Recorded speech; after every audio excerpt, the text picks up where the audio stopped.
time for guest coin. Ito yung wala tayong chance, wala tayong choice. It has to be controversial because these statements are controversial. These statements are polarizing. Let's start with one. Guys, alam nyo na to. If you've been with us for a while, you know the rules.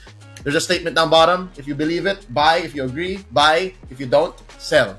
You can explain, you can not, pero try natin. So mabilis. Chat, sali kayo ha. Here's one. On-site buff is real for OMG. Oh, ito medyo madali lang to ha. Very clear. I'll say buy. I say buy. Nandun eh. Results don't lie. Buy. Okay, ito naman sa akin.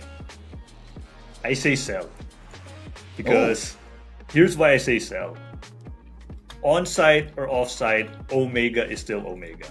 And not to mention what happened in weeks 1 and week 2.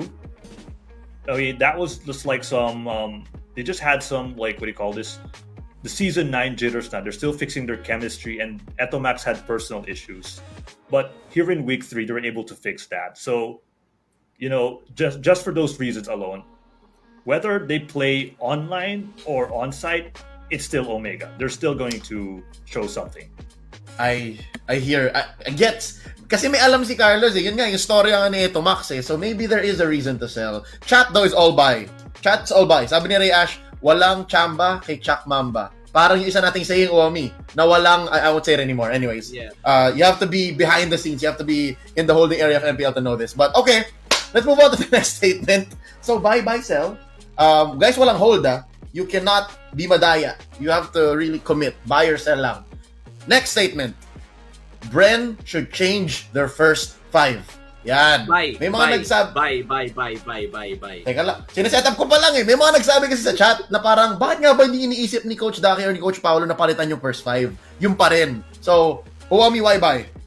Then it's obvious it's not working. Like I wouldn't be so harsh to say that it's not working because of a specific player. I'm just saying mix it up a little bit. You have a 10-man roster. It's already halfway point of the season. The time you experiment shouldn't be even in the midway point eh. Dapat in-experiment nyo na to katulad ng NXPE week 1 pa lang. Siguro sa first 3 matches nyo, iba-ibang players. And honestly, even way before this tournament started, I was already vouching for 2 players in their lineup. That's Joy Boy and Stone. I've seen Stone compete in the amateur scene, and I know he's a fighter. And if there's something that you need to go back from this slump, you need a fighter. I'm not saying that Few is bad. I'm saying that you should change it up a little bit. Yeah. Like, obvious na hindi gumagana, maybe something in that whole 5-man dynamic is not working. It doesn't even have to be Stone. You have several other people in your lineup. Maybe put in Lusty, maybe adjust the stuff. And nakita natin, no, nung game na binalik si Lusty, parang nagkaroon ng hopes for BREN Esports getting their first win. Pero kulang pa rin. Maybe replace another member. It's not because the players are bad. Klaro ko lang. They are world champions still. We respect that. But right now in Season 9, things has got to change for BREN Esports. Yeah, chat's just jumping on it to buy. Some of them may say sell kasi iba yung pagkakaintindi ng change the first 5. But I think we all agree. We're on the same wavelength here. Ako din buy. For now, like right now, week 4, going into week 4, malay mo, may ma-discover kayo na gumagana palang ibang first 5. So, yun lang. Like, that's it. Iba rin kasi, like, you can never say scrims are good and then that should translate. I idol ko si Daki, idol ko si Coach Paolo. Pero, iba talaga eh. I think, start experimenting now para baka makahabol ng week 5, 6, 7, 8, you know? Carlos, how about you, dude? It's a buy because you guys have good points. I agree with them. And here's my take on the BREN situation. Coach Paulo Expert said the team is in a rebuilding phase. And if that's the case, why not you integrate the other members of the team? Like, I get that the chemistry is slowly building up because Joy Boy is doing well, okay, this week. I mean, his setups have been really on point.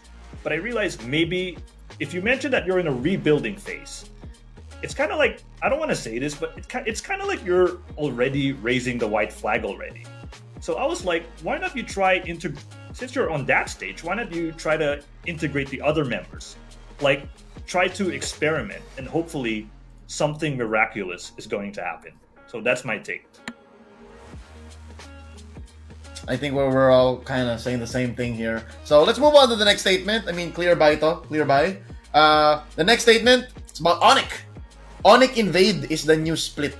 Ito na ba ang gagawin nila ng Season 9 para dumiretso ulit ng upper bracket into the playoffs? I'd like to say bye.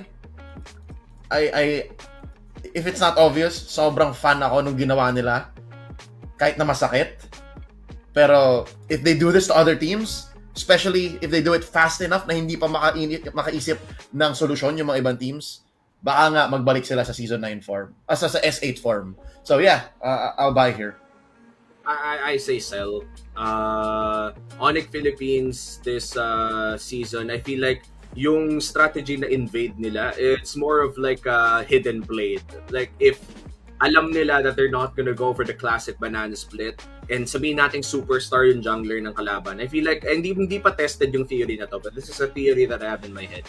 They only do yung jungle invade na heavy if they're going up against teams na jungle-centric yung gameplay. So they did that against TNC. I'm predicting that they're gonna do that against RSG. And I'm also predicting that they're gonna do that against Echo the moment that they face them again. So, yun yung kumbaga working theory ko that they're only gonna do this invade if jungle-centric yung kalaban. If not, they're gonna stick with the classic banana split. So, it's more of an option for them than it is a new identity. I think we need more, tama, dapat lumaki pa yung sample size or try nila sa ibang teams, baka gumana. Carlos, how about you? I would also say it's a sell. Because since Season 8, I noticed that Onic has that signature banana split. But at some points, they even adjust their tactics. Like, minsan nag-uube sila, minsan nagde-jungle invade sila against certain teams. So, I kind of felt like that yung jungle invade strategy nila. I agree with Uyomi. Like, it's like there's a specific purpose for it. Or like there's a specific strategy behind it. Na it's really a situational play. So, I'm not really buying that it's going to be like their new identity, but what I'm actually buying is that it's going to add value for Coach Yep for his game plan. Like it adds more fluidity for him. I guess just options, no? All right. Chat's saying buy. I think chat's also saying sell. CDSG bawal gumitna. No ba pinipilit niya yung mga dati? Wala nang hold. So, wag mo na isipin yung dating options. Okay? Let's go into the next statement here. And this one, this one's spicy. Okay? Let's talk about next play Evos. Cadenza and MP the King is a better lineup than the Rene J H2 lineup. So, Cadenza MP, better than Rene J H2O. Numbers-wise, bigyan natin ng context, guys, ha? Numbers-wise, dapat ba ito? Kasi mas maraming panalo yung Cadenza MP. Mas malinis yung laro nila. Pero mas explosive din kasi yung Rene JH2 eh. Alam mo, sige, ako na yung magiging alay muna. Ah. But I would say sell. Ooh. There's one thing that meron ng Rene 2 compared sa Cadenza MP, and it's experience. Alam natin na mamaw sa amateur scene si Cadenza and MP, and they may be mechanically better than Rene J and H2O right now. But something that they will learn eventually in this season is yung nerves of steel kapag nandong kasalan, yung panong makipag-usap sa locker room every after loss. Those are things that Rene J and H2 could offer apart from being okay or somewhat at the same level of Cadenza and MP. Having that ability to not fall back even if the tides are all against you. And sa tingin ko ito yung mangyayari. This is the last season where I would say that the Rene 2 is better than Cadenza MP. If NXPE is able to secure a good placing this season, I would call it as mechanics-wise, Cadenza and MP are really great. And Rene J and H2O, they're already in the phase of their careers where they need to not just pass the torch, but also help the next generation of Next Play Evos to carry on what they built. Because I've seen that happen countless times in my time as a player and a manager. Your last job as a franchise player is always to pass on that knowledge, pass on that responsibility to the next generation of Next Play Evos. And Renegen H2O, this is their season 9. Kailangan na nilang gawin lahat ng gusto nilang gawin because the people that are soon to replace them and hold the same virtues, hold the same values that they have been holding on for Next Play Evos, nandito na eh. Kailangan na lang nilang alagaan, kailangan na lang nilang siguraduhin na magiging okay sila next season. That's my take. Because H2 and Rene, they could already transition into content creation. They are already big personalities in MLBB, and their time as a professional player has already, I wouldn't say passed, but it's something na masaya ng balikan. Hindi na siya yung parang sasabihin natin na kaya pa nilang mag back-to-back world champion. Siguro isang world championship run na lang. Yun na lang yung natitira para sa nila. That's my take. Okay, to be fair, this was legit, guys. This was a legit discussion we had in the locker room of Season 8. Nung nasa playoffs kami, parang, paano kung mag-M3 yung Next Play Evos? Yeah, that was a legit thing that we all said. We were all talking about it. And legit, parang sabi, midnight, may passport ka ba? Tara, lilipat na ba tayo? Like, that was legit something. So, okay, just to entertain that thought, I also hope, I swear to G, I'm the biggest Renegade fan na hindi halatang Renegade fan, okay? So, I want to say Cell. I really want to believe in the Hitman and H2. Pero, I feel like we're past that point of passing the torch eh. Parang, hindi lang to passing the torch eh. Talagang oras mo na MP, oras mo na Cadenza. So I'd like to say bye. I feel like that lineup for Next Play Evos works better just in general. So parang sa madaling salita, kung malakas yung kalaban and then ayaw mo ng masyadong maraming moving parts, mag-Cadenza MP kayo. That's my belief, that's my opinion for Next Play Evos. Carlos, how about you? Okay.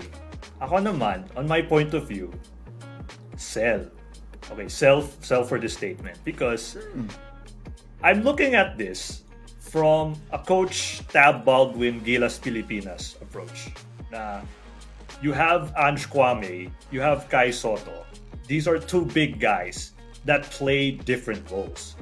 Okay, Kwame is the guy who's like a bruiser inside, who's going to give shooters outside space, and then you have like Kai Soto na he's going to space the floor.